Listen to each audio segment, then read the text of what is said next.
Velavan stores, Usman road, T Nagar, Chennai மற்றும் தூத்துக்குடி.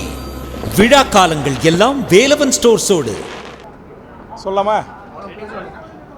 பத்திரிகை ஊடக நண்பர்களுக்கு வணக்கம். தமிழ்நாட்டில் விஜய் தொலைக்காட்சி நடத்தி வருகின்ற பல்வேறு நிகழ்ச்சிகள் சமூகம் சார்ந்து மக்களை சிந்திக்க தூண்டுகின்ற வரவேற்புக்குரிய பாராட்டுக்குரிய ஒரு நிகழ்வு விஜய் தொலைக்காட்சி நடத்தி வருகிறது. உதாரணத்திற்கு நீயா நானா போன்ற நிகழ்ச்சிகள், தமிழ்நாட்டுடைய சிறந்த பாடக்கூடிய இளைஞர்களை தேர்வு செய்து அவர்களை ஊக்குவிப்பது, தமிழ் பேசு தமிழ் போன்ற பல்வேறு நிகழ்ச்சிகளை நடத்துவது, அதுக்கு பாராட்டுக்களை வாழ்த்துக்களை நான் தெரிவித்திருக்கிறேன்.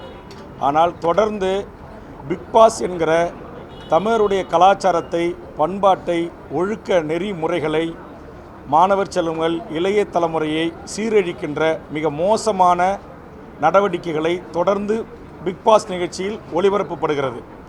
இந்த ஸ்கிரிப்ட் ரைட்டர் என்று சொல்லக்கூடியவர்கள் தமிழ் சமூகம் எக்கேடு கெட்டாலும் கவலை இல்லை, நமக்கு வருமானமே மிக முக்கியம் என்கிற அடிப்படையில் அந்த நிகழ்ச்சியை நடத்தி வருகிறார்கள். சமீபத்தில் பார்க்கப்படுகின்ற அந்த காட்சிகள் எல்லாம் குடும்பத்தோடு, கணவன் மனைவியோடு, தாய் தந்தையோடு, ஒரு வயது வந்த பெண்ணோடு உட்கார்ந்து பார்க்க முடியாத, குழந்தை செல்வங்களோடு பார்க்க முடியாத அருவருப்ப அங்க அசைவு காட்சிகளும், படுக்கை அறை காட்சிகளும், ஆண் பெண் கட்டிப்பிடித்து முத்தமிடுகின்ற காட்சிகளும், இன்னும் நேரடியான உடலுறவு காட்சியை மட்டும்தான் அவர்கள் ஒளிபரப்பவில்லை. இவ்வளவு கேவலமான, கீழ்த்தரமான, அநாகரிகமான ஒரு நிகழ்ச்சியை விஜய் தொலைக்காட்சி நடத்தி தான் பணம் சம்பாதிக்க வேண்டுமா என்ற கேள்வி என் மனதில் எழுந்து நான் தொடர்ந்து ஜனநாயக ரீதியாக அறிக்கைகள் தந்து கொண்டிருக்கிறேன். சட்டமன்றத்தில் இது குறித்து கவன ஈர்ப்பு தீர்மானங்களை இன்றைய தினம் பேரவைத் தலைவர் அவர்களுக்கு தந்திருக்கிறேன். 2 நாட்களுக்கு முன்பாக தமிழ்நாடு அரசுக்கும் முதலமைச்சருக்கும் வேண்டுகோள் வைத்து உடனடியாக பிக்பாஸ் தடை செய்யப்பட வேண்டும் என்கிற கருத்தை பதிவு செய்திருக்கிறேன். ஆனால் இந்த 2 நாட்கள் ஆகி அறிக்கை தந்தோம். தமிழ்நாடு அரசும் இதுவரையிலும் அதற்கு அந்த நடவடிக்கையும் எடுத்ததாக தெரியவில்லை.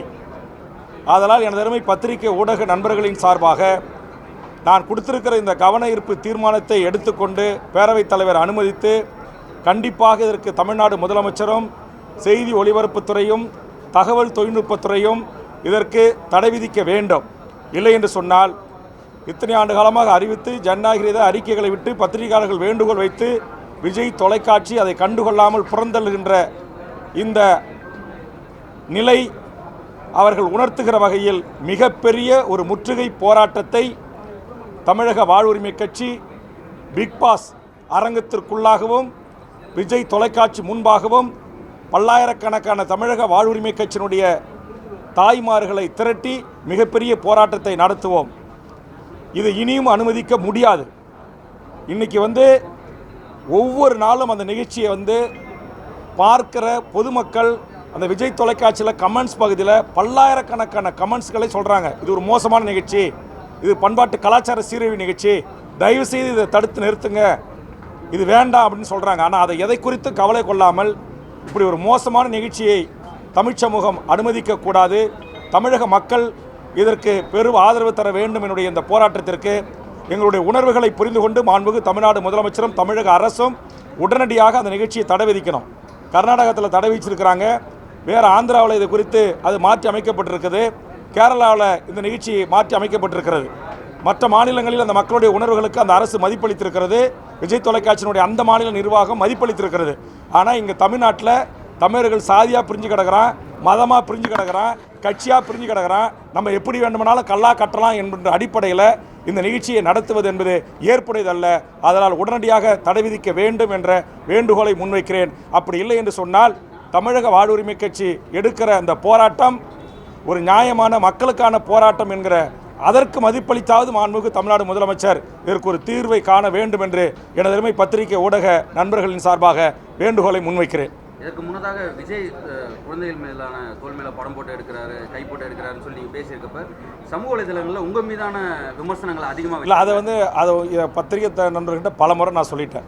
இது மாதிரி பொதுவான இப்போ உங்களுக்கு தெரியும், சேலத்தில் பேக் பெட்டிங், அதாவது போலியான திருமணம் என்கிற போர்வையில் மாலை இருக்கும், தாலி இருக்கும், மணமேடை இருக்கும், எல்லாம் இருக்கும். அப்புறம் அதே ஹோட்டலில் முதல்வர் அறையும் இருக்கும். இது கேடு கட்ட பொழப்பு இல்லை.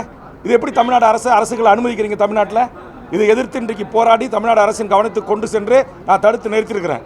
அதேமாதிரி ஏற்கனவே தமிழ்நாட்டு பெண்கள் அழகா, கேரளா பெண்கள் அழகா இதே விஜய் தொலைக்காட்சி நடத்த முன் வந்த போது அதை நான் தடுத்து நிறுத்தியிருக்கிறேன். இன்னைக்கு சட்டமன்றத்தில் பேசி முதலமைச்சருடைய கவனத்துக்கு கொண்டு சென்று ஹாப்பி ஸ்ட்ரீட் என்கிற மிகப்பெரிய ஒரு பண்பாட்டு சீரழிவு கலாச்சார அந்த ஆட்டத்தை நான் தடுத்து நிறுத்தியிருக்கிறேன். முதலமைச்சர் மீது நம்பிக்கை வைத்து இதையெல்லாம் முதலமைச்சர் கவனத்துக்கு கொண்டு சென்று தடுத்து நிறுத்தியிருக்கிறேன். இப்பயும் முதலமைச்சர் மீது நம்பிக்கை வச்சு, தமிழக அரசு மீது நம்பிக்கை வைத்து இந்த கவன ஈர்ப்பு தீர்மானத்தை கொடுத்திருக்கிறேன். இதில் உடனடியாக மாண்புமிகு முதலமைச்சர் நடவடிக்கை எடுத்து விஜய் தொலைக்காட்சி நிறுவனத்துக்கு வலியுறுத்தி அது தடுத்து நிறுத்தப்பட வேண்டும். அப்படி இல்லை என்றால் நாங்கள் மிகப்பெரிய தொடப்பத்தோட செருப்பத்தோட எங்கள் செருப்புகளை கொண்டு எங்களுடைய மகளிர் அணி இந்த போராட்டத்தை முன்னெடுத்துவார்கள். அது ஒரு ஊடகம், அது எத்தனையோ தமிழ் சமூகத்திற்கான நீயா நானா போன்ற நல்ல விஷயங்களை ஆரோக்கியமாக அங்கு விவாதித்திருக்கிறார்கள் என்கிற ஒரே காரணத்திற்காக நாங்கள் இது நாள் வரையிலும் பொறுத்தோம். இனியும் பொறுக்க முடியாது. ஒட்டுமொத்தமாக தமிழ்நாட்டு இளைய தலைமுறையை, மாணவர்களை, பள்ளி குழந்தைகளை சீரழிக்கின்ற மோசமான நிகழ்ச்சிகளை தொடர்ந்து நடத்தி கொண்டிருக்கிறது. இதை அனுமதிக்க முடியாது என்கிற அடிப்படையில் இந்த நிகழ்ச்சிக்கு நாங்கள் எங்கள் போராட்டத்தை அறிவித்திருக்கிறோம். அது விமர்சனம் ஐயா பெரியார் மீதோ ஏற்கனவே இருந்த தமிழ்நாட்டுடைய பல தலைவர்கள் மீதோ விமர்சனம் வரும்.